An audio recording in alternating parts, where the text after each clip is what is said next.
Friend, আমি আজ বাজারে গেছিলাম কিছু ঠাকুরের জন্য। দেখো আমার ঠাকুরের কাছে এই সব স্টিলের বাসন আছে। তো 3-4টে মানে কাঁসার থালা আছে। তো তার জন্য আমি কি করলাম, আমার ভোলে বাবা, মা লক্ষ্মী সবার জন্য আমি চিন্তা করলাম আমার কিছু একটা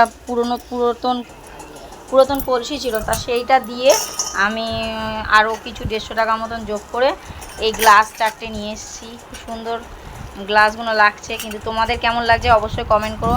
একটা বাটি নিয়ে এসেছি বাসন ধোয়ার জন্যে, আর একটা ঘটের জন্য একটা আমপল্লব এনেছি। আমপল্লবটা কিন্তু খুব শক্তপোক্ত।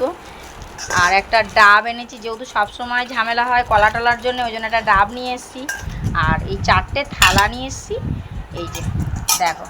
তো আর তার সাথে একটা পিতম্বাড়ি নিয়ে এসেছি। দেখো কেমন লাগছে আমার জিনিসগুলো, কেমন লাগলো অবশ্যই কমেন্ট করবে।